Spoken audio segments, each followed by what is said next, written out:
All right, boys and girls, we really fucked up. We'll just say that.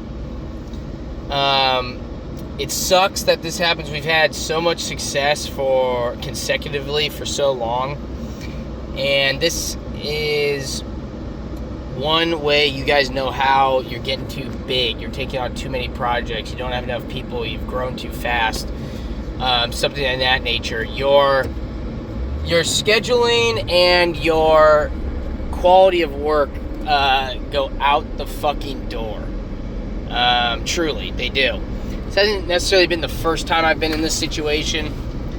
This happened to me about 2 years ago when we didn't have as many subs and all that stuff, and the demand was growing.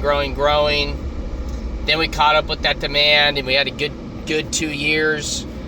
But now we've grown to the next level, and now we are experiencing quality control issues. We are experiencing bad scheduling. I'm not managing correctly. Truly, that's what's happening. And so it's like every so often you get a big wake-up call, you know? And today was one of those wake-up calls.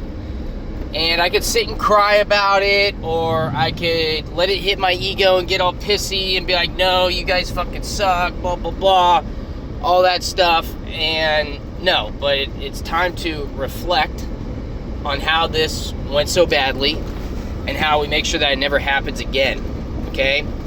I will tell you this, we do like 20 to 25 of these a year.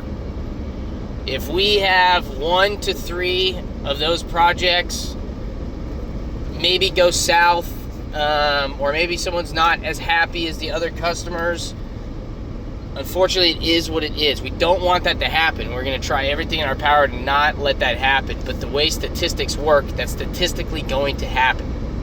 Some people, not going to be good fits. Some projects are not going to work out. Sometimes you're going to, just not hit the finish line as you should. Just going to happen once in a while. So time to reevaluate, make sure that never happens again. That's what we're going to do. Now, I'm going to do a full reevaluation and be somewhat detailed. Of course, I'm not going to give client names or anything like that, but I'm going to talk numbers. I'm going to talk what happened. I'm going to talk at least what I think happened, so that you guys can really get a detailed picture of what not to do, what not to let happen, the signs to look for that things are going south or whatever. I'm going to do that one on my Patreon, Backyard Builder Systems, right? Because that one's going to be very detailed. It's going to be a long video, I can tell you that. But I just want to do this video, one, to tell you guys about that, but also to kind of give you an overlook for you guys who are going to be dealing with the same shit.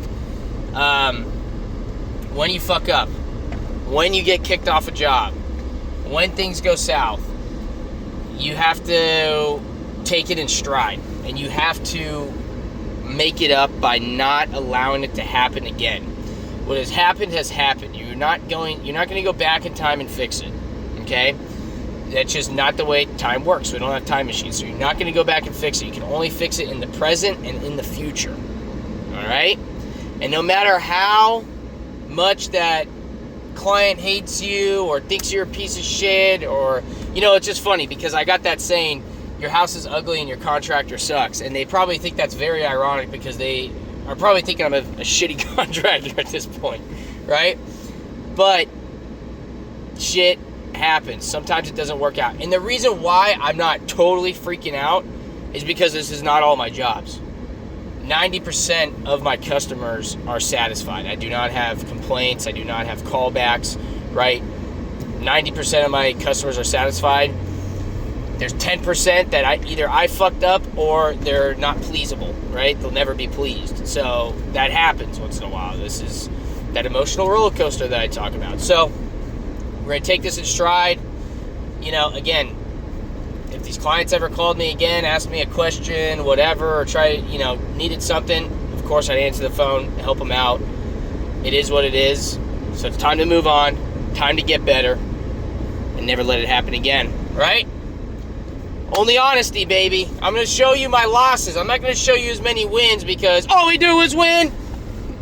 Anyways, Also, have a good attitude. Don't let it get you too depressed. I really do. This is my last spiel before I go.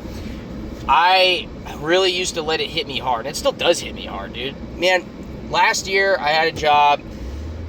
We were doing this steel thing in Fairfax, and I was slowing up on that and everything. And the guy called me. You know, he's like, hey, we got to get this done. Like, we had a big heart-to-heart. And he wasn't, like, angry and yelling at me or anything like that.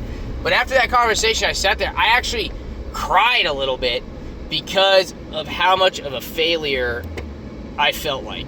I had failed. And that's how I feel with this project. I have failed my clients, right? No matter if it was subs doing the work or whatever, it's still my name. It's still my work, no matter what. And I have failed. And it makes me cry, man. It makes me kind of fucking cry because if I'm not good at what I do for a living, what am I good at? What's the point of life, right? But you can't let it get you too depressed where it freezes you up and you just make it worse, okay? You got to come out of it, fucking drink a coffee, drink a Red Bull, smoke a fucking joint, and get back to facing the world, facing your problems, and getting better. All right? Let's get better, baby. Let's get better.